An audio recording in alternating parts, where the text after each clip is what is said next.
Halo guys, jumpa lagi kita di Question Answer episode 16. Nah, kita udah banyak banget ngebahas di pertanyaan-pertanyaan di episode sebelumnya. Kok kita ngelanjutin nih dari episode yang sebelumnya di episode 15. Kok minggu lalu kan kita ngomongin tentang keinginan sendiri dan keinginan Tuhan gitu yang membedakan gitu.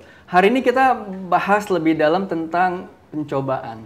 Nah, ada yang bertanya kok, ada yang bilang bedanya ujian dan pencobaan tuh apa sih kok? Karena ada yang bilang ujian datangnya dari Tuhan, pencobaan datangnya dari iblis gitu ya. Dan ujian dan pencobaan ya gitu ya. Iya ya. Kalau gue sih melihatnya cuma satu sih ya. Segala hal itu memang membuat kita semakin dewasa sih. Mau ujian ataupun pencobaan, semua sama-sama menguji sebenarnya. Dan kan dari kitab dikatakan pencobaan itu kan memang kan dari diri kita sendiri, dari keinginan kita. Kita dicobai oleh keinginan kita sendiri. Itu di Warrior tentang distraction kan. Kita dicobai oleh keinginan kita sendiri. Karena itu segala hal mau pencobaan ataupun ujian, semua itu mendewasakan, Bet.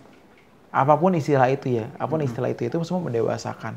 Karena itu mau lu datang ujian, mau lu dapetin pencobaan, yang kita pikirin adalah satu, aku masih lulus. Udah itu aja. Aku masih lulus gitu loh. Dan hal kedua adalah gini, semua itu nggak ada yang pasti menjatuhkan lo. Oke. Mau cobaan, mau ujian, kayak nggak ada apapun yang pasti. Di bold ya kata pasti ya, menjatuhkan. Semua itu mendewasakan berarti ada sisi yang pasti kita bisa lulus, ada kesempatan kita bisa lulus dan dapat nilai yang baik dan kita jadi bertumbuh semakin matang. Pasti gitu loh. Iya. Jadi karena kan Bapak nggak menghendaki siapapun binasa. Ya berarti kalau misalnya ada something buat kita yang pasti jatuh, berarti ya ayat itu salah. Iya. Berarti sengaja sengaja dijatuhin dan gue tahu Tuhan gue nggak bakal begitu gitu loh, nggak bakal begitu. Betul. Karena itu segala itu akan mendewasakan kita. Pandang gitu aja. Oke. Jadi nggak usah terlalu bedain lah ujian pencobaan, tapi yang penting gimana respon kita dan percaya semua itu mendatangkan kebaikan. Kalau nggak bingung loh, misalnya gini, misalnya kita pas kita diserempet mobil. Pencobaan apa ujian? Intinya sama-sama masih bagus kan? Iya. Begitu aja, simpel aja mikirnya sih. Oke. Iya. Jadi ya dibuat simpel lah ya. Dibuat simpel, yang penting nilai lu bagus lah. Gitu. Iya. Nah, tapi gimana caranya buat kita mengalahkan rangsangan atau keinginan yang tiba-tiba muncul? Kalau tadi kan sempat Koko bilang kan, kalau misalkan diserempet tiba-tiba emosi gitu kan. Tapi dalam prakteknya kan kadang-kadang rangsangan itu muncul secara tiba-tiba. Nah, gimana kok buat kita tidak jatuh ke dalam dosa itu kok? Tergantung apa jenis kesalahan kita. Emosi kah, seks kah, duit kah, macam-macam. Iya. Dan setiap aspek ini juga ada rangsangannya masing-masing. Nggak mungkin misalnya ujian atau pencobaan, tadi pinjam kata tadi aja pencobaan di seks itu berawal dari keserempet mobil. Jauh sekali gitu loh. Dari serempet mobil, aduh jatuh ke dosa seks. Apa ya? Apa yang nyerempet lu tiba-tiba nyium lu gitu. Cewek cakep tiba-tiba nyium lu gitu. Nyerempetnya bukan mobil kayaknya. Bukan, nyerempetnya bibir kali gitu ya, nyerempet bibir ya. Kan nggak mungkin. Betul nggak? Karena itu gini, yang mesti kita hati-hati adalah dari rangsangannya, Bet. Rangsangan yang datang. Misalnya diserempet gitu ya. Tadi kan lu pakai contoh diserempet. Ini akan ke emosi nih gitu loh. Iya. Nah, biasanya kalau gua dalam hal emosi ya, pengalaman gua begitu diserempet jebret gitu loh. Gua hitung sampai 10. Satu.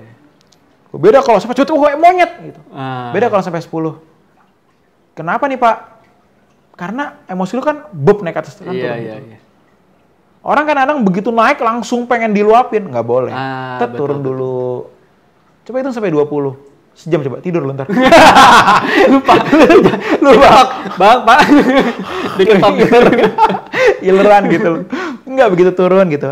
Coba ngomong baik-baik. Begitu emosi lu turun, lu baru bisa pikir lebih jernih gitu loh. Iya. Itu dalam hal emosi. Iya. Dalam hal seks beda lagi. Pacaran nih.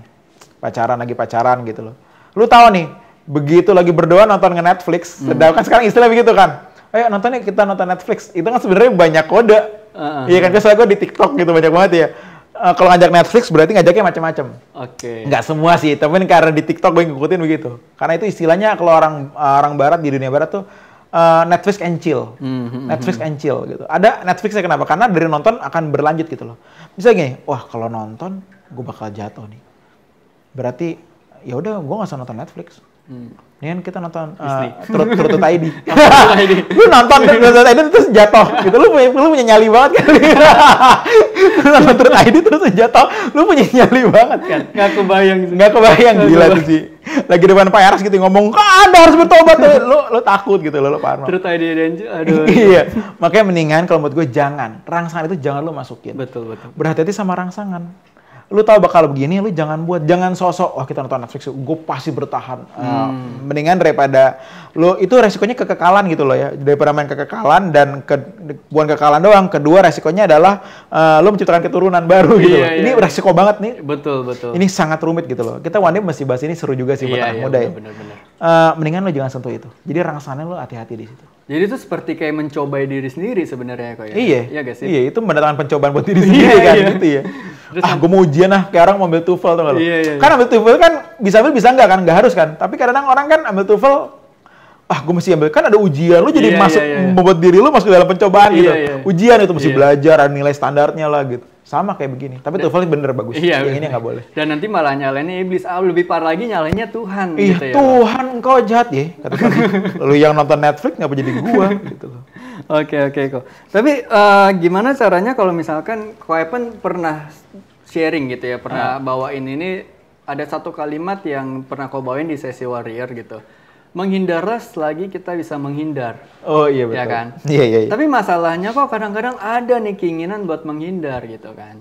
Ya cuman ya jujur ngomong aja mungkin distraction ini tuh terus mengganggu sampai sulit dihindari gitu kok. Sampai akhirnya kita pun juga belum ketemu solusi buat nyelesainnya. Nah, kalau dari Ko Evan sendiri mungkin bisa dielaborate gak? Apa sih yang harus dilakukan kok? Kasusnya kan banyak banget ya Bet ya. Tadi dalam hal seks pun luas banget, emosi pun luas, duit pun luas, emosi semua luas banget. Gini, nggak ada sesuatu hal yang pasti bikin kita jatuh. Tadi kalau udah bilang kan di dua pertanyaan sebelum ini ya, nggak mungkin ada keadaan di mana lu pasti jatuh, nggak mungkin. Pasti ada celah. Dan celah itu pasti lu bisa temukan. Pasti bisa temukan, nggak mungkin. Dengan umur kedewasaan tertentu lu berarti nggak menemukan celah untuk lolos. Masih bertumbuh baru lu bisa lolos. Enggak.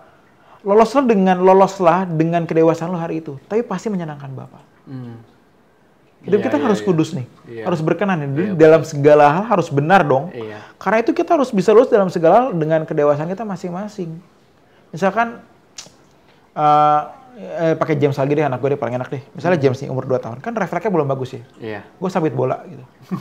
Kena dulu baru. Jebret, ngeles. Telat James gitu. Tapi beda kalau nyambit kameramen kita nih. Opung Nail. Ini kita panggilan dia Opung Nail nih. Opung Nail gue sambit nih pakai bola. Pasti dia nggak kena. Nyambit balik gitu. Nyambit balik ya. Bisa ngeles gitu loh. Ya sama. James gimana caranya nih? Maksudnya ini mungkin nggak gitu relate, tapi pasti lo ada caranya gitu loh. Dan Tuhan nggak mungkin kasih pencobaan di mana lu seumur tua dulu baru bisa lolos. Kalau kecil ya lu jatuh terus aja dong. Nggak mungkin gitu, nggak mungkin begitu. Jadi pasti ada cara atau celah untuk kita bisa menghindar. Karena itu berjalan bersama dengan Tuhan. Jadi Tuhan kan memimpin lewat Roh Kudusnya berbicara, nak. Kamu kesana bisa jatuh, kamu jangan bergaul sama yang ini, kamu nggak usah ngumpul sama yang ini, karena kalau ngumpul kesini ngomongannya akan bokep kemana-mana nih nak, jadi jangan ya. Gitu. Naik sepeda aja bisa nggak jatuh ya kok ya, walaupun awalnya jatuh terus gitu ya. Iya. Kok gimana caranya buat kita bisa fokus, buat kita punya integritas, buat kita benar-benar punya keinginan kuat, supaya kita ini nggak jatuh dalam pencobaan, supaya kita tuh kehendak bebas kita tuh memilih apa yang Tuhan mau dan kita nggak menyentuh hal-hal yang fana atau yang kotor gitu. Kita udah jelas banget Bet ngomongin ini Bet. Berubah dari pembaharuan budimu sehingga kita tahu mana kehendak Allah yang baik, berkenan dan sempurna. Pikiran. Dan pikiran itu semua dibentuk oleh apa yang masuk ke dalam pikiran kita. Karena itu pertemuan warrior teman-teman, ayolah hadirlah. Bukan supaya kita senang karena kalian rame yang datang 600-an sampai hampir 700, bukan. 200 pun itu jiwa yang mahal. Tetapi kalau bisa 600 bertobat untuk Tuhan, kenapa enggak sih? Jadi kita terus berjuang, taat, dan terus bertumbuh sama-sama. Gitu, Bet. Sampai pikiran kita berubah terus. Betul. Karena bakal banyak banget acara-acara warrior yang pasti makin kece-kece gitu ya. Yang istilahnya Wow, kemarin aja kita udah sempat ada sesi warrior bersama Koepen, Koreza, Ci Michelle, dan Ci Sandra, dan banyak banget feedback dari teman-teman yang merasa terberkati. Nah, buat teman-teman yang belum sempat ikut warrior, jangan sampai ketinggalan karena kita bakal banyak acara-acara warrior yang bakal lebih menarik dari itu kok. Ya, jadi promosi dikit lah kok. Boleh dong. Ya, kalau kita lanjut lagi ke pertanyaan tentang pencobaan ini kok. Mungkin ini pertanyaan yang agak sedikit mendasar lagi ya kan. Tadi kita udah lumayan banyak bicara tentang hal yang personal, hal yang mungkin lebih teori gitu. Tapi pertanyaan simpelnya, apa sih kok yang harus kita lakukan buat kita tuh menghilangkan rangsangan dari iblis? Nggak mungkin hilang. Selama lu hidup, lo akan terus dihajar sama tuh rangsangan Karena itu pekerjaan iblis gitu ya? Iya, kerjaan itu job desk-nya doi gitu loh. Job desk-nya dia gitu loh. Iya. Tetapi kuatkanlah diri kita. Jadi rangsangannya akan begitu datang terus, tapi lu masih makin kuat. Jadi gitu dong sebenarnya. Jadi lu ngarepin rangsangan hilang, nggak mungkin. Selama lu masih hidup, lu kan berjuang. Makanya kan Paulus bilang, baiklah jika aku diam dalam tubuh ini maupun di luarnya, aku akan tetap berusaha untuk taat gitu kan. Iya, berarti emang kita harus berusaha taat terus. Iya. Berusaha untuk taat terus gitu loh, dimanapun kita berada. Karena itu jangan nyalain iblis. Kenapa? Job desk doi. Tapi kalau lu lemah, salahin diri lu sendiri. Oke. Gitu. Karena aku juga pernah dengar ada orangnya atau yang pepatah yang ngomong, jangan berdoa buat diringankan masalah, tapi berdoalah untuk diberikan pundak yang lebih kuat. Nah, sedap. Iya, betul. Ya, ini mungkin juga berkaitan gitu ya dengan rangsangan-rangsangan ini gitu ya. Iya. Dan ini mungkin salah satu bentuk kita berjaga-jaga juga kok. Nah, menurut Koepen sendiri, berjaga-jaga itu sebenarnya contoh konkretnya itu seperti apa sih kok? Apakah kayak kita selalu waspada dengan sekitar kita atau gimana kok? Kemana-mana begitu. Deng. Deret. Kemana-mana. Enggak, berjaga-jaga adalah bersama dengan Tuhan setiap saat. Once lu nggak berjalan bersama dengan Tuhan setiap saat, lu akan cenderung banget jatuh. Kenapa? Karena lu nggak tahu serangannya kapan dan dari mana. Atas, bawah, kiri, kanan, dan seperti apa dan seberapa kuatnya. Dan jenis serangannya apa. Kalau lu main game pesawat-pesawatan, yang zaman dulu tembakan ada yang 3, 1 laser, ada yang banyak banget gitu. Kalau di game-game zaman dulu. Sama, lu nggak tahu serangannya seperti apa dan dari mana. Karena itu lu masih berjalan bersama Tuhan yang bisa menuntun lu supaya bisa lulus.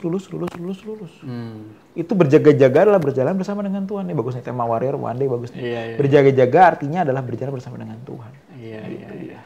Jadi berjaga-jaga bukan kita yang seolah-olah dengan kekuatan sendiri membentengi diri, tapi justru berjalan dengan Tuhannya itu yang bisa dikatakan berjaga-jaga ya. Oke, ini menarik banget kok. Sekali lagi thank you banget buat waktunya. Sama-sama, Bet. Buat jawabannya yang udah banyak banget menginspirasi kita. Thank you buat skala didikannya buat kita juga. Siap. Jangan bosen-bosen kok, karena kita bakal banyak ketemu lagi. Aduh, padahal baru mulai bosen nih. Mulai jenuh ya. Oke teman-teman, thank you sekali lagi buat udah mendengarkan sesi Warrior kita di episode 16 kali ini. Tetap saksikan dan terus pantau acara-acara Warrior dan question answer selanjutnya di episode-episode berikutnya. Oke teman-teman, aku harap kita semua baik-baik aja, tetap jaga kesehatan dan selalu bertumbuh dalam Tuhan.